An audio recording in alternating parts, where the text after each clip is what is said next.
Ceci est un verre d'eau. Rien de plus banal, me direz-vous.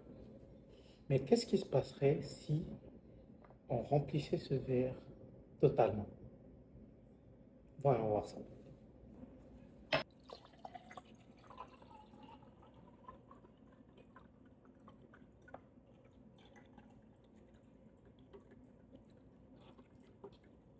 Alors, l'expérience que je viens de vous montrer est la représentation exacte du danger qu'encourt notre planète si nous franchissons un certain seuil.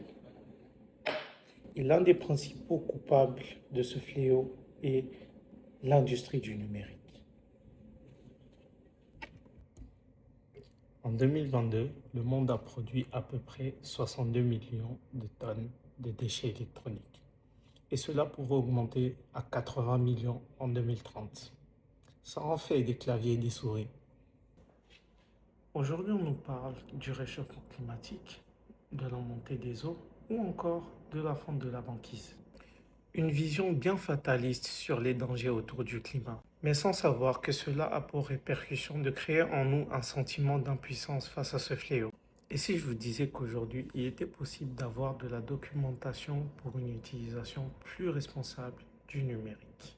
Laissez-moi vous parler de seuil. Aujourd'hui, le numérique est partout, dans nos décisions, dans nos outils, dans nos façons de travailler.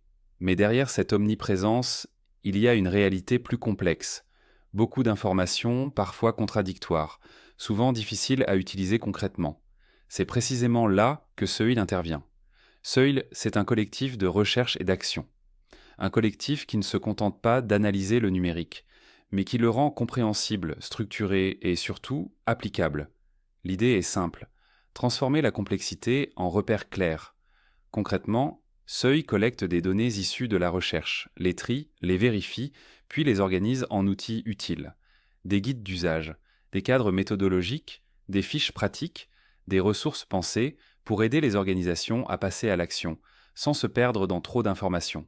Parce que comprendre, ce n'est pas accumuler, c'est savoir sélectionner. Seuil propose une autre approche du numérique responsable, une approche basée sur la clarté, la rigueur et l'accessibilité. Ici, pas de discours culpabilisant, pas de complexité inutile, pas de solutions abstraites, mais des outils simples, concrets, qui permettent de prendre des décisions en conscience.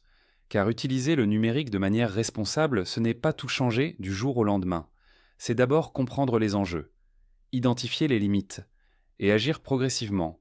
Seuil aide à faire ce chemin. Un numérique plus responsable, ce n'est pas une contrainte.